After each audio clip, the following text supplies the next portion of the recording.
সূত্র থেকে জানা যাচ্ছে হিন্দুদের জোর করে ধর্ম পরিবর্তন করার চেষ্টা চলছে, আর তা না হলেই জুড়ছে অকথ্য অত্যাচার। কেউ নিজের পরিবারের মহিলার ইজ্জত বাঁচাতে দেশ ছাড়ছেন।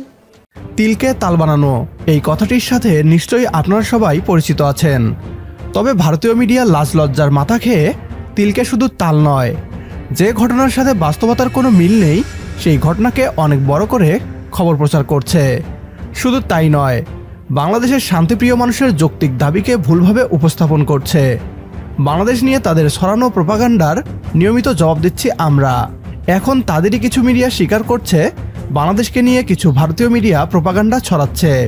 ভারতীয় পশ্চিমবাংলার প্রথম সারির একটি মিডিয়া বাংলাদেশকে নিয়ে কি পরিমাণ মিথ্যাচার করছে আসুন তা দেখি।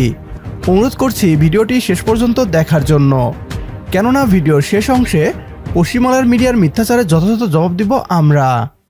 5 অগস্টের পর থেকে বাংলাদেশে হিন্দুদের দুর্ভোগের ছবিটা প্রত্যেক মুহূর্তে স্পষ্ট হচ্ছে। এই মুহূর্তে দেশটিতে ইসলামী গোষ্ঠীগুলোর আধিপত্য চলছে। জামাত ইসলামী, বাংলাদেশ ন্যাশনাল পার্টি বা বিএনপির মতো গোষ্ঠীগুলি গোটা দেশ জুড়ে ইসলামী শরিয়ত আইন চালু করার জন্য উঠে পড়ে লেগেছে, কিন্তু তাদের পথের কাঁটা হয়ে দাঁড়িয়েছে সংখ্যালঘু হিন্দুরা।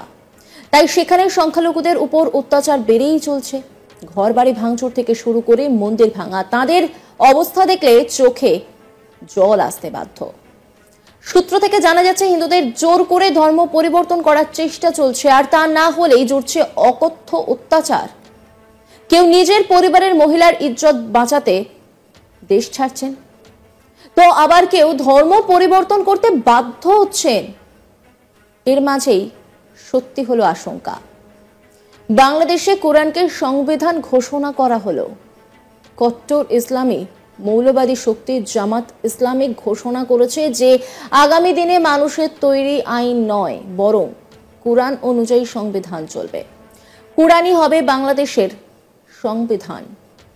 এই নিয়ে রীতিমতো জামাত ইসলামীরা প্রচার করা শুরু করে দিয়েছে, যে ভিডিও এখন সোশ্যাল মিডিয়ায় ভাইরাল। যদিও ভিডিওর সত্যতা যাচাই করেনি আজ তাক বাংলা। ভাবতে পারছেন কি অবস্থা? যে চিন্তাধারা করা হচ্ছিল, কোথাও গিয়ে সেই চিন্তাধারাতেই শিলমোহর পড়ল। বেশ কয়েক মাস ধরে অশান্ত পরিস্থিতি বাংলাদেশের। বিভিন্ন সময়ে বিভিন্ন ভিডিও ভাইরাল হয়েছে। যদিও সেই ভিডিও সত্যতা যাচাই করেনি আজ তাক বাংলা, তবে তার মাঝেই কোরআনকেই সংবিধানে সব থেকে আগে জায়গা দেওয়া হলো। আর যে ভিডিও এই মুহূর্তে সোশ্যাল মিডিয়ায় ভাইরাল, সেই ভিডিওটা আপনাদেরকে দেখাবো। আমরা যেহেতু সবাই মুসলিম পরিবারের সন্তান, এই জন্য মুসলমান হিসাবে আমরা এই দেশে কত মানুষের শাসন দেখেছি, কেউ আমাদেরকে শান্তি দিতে পারে নাই। আগামী দিনে সেই শান্তির মূল যে বার্তা আল পবিত্র কোরআনুল কারীম, আমরা এই কোরআনটাকে রাষ্ট্রের সর্বোচ্চ মহলে আমরা কোরআনে আইন চালু করতে চাই। আমরা যেহেতু সবাই মুসলিম পরিবারের সন্তান, এই জন্য মুসলমান হিসাবে আমরা এই দেশে কত মানুষের শাসন দেখেছি, কেউ আমাদেরকে শান্তি দিতে পারে নাই। আগামী দিনে সেই শান্তির মূল যে বার্তা আল পবিত্র কোরআনুল কারীম, আমরা এই কোরআনটাকে রাষ্ট্রের সর্বোচ্চ মহলে আমরা কোরআনে আইন চালু করতে চাই।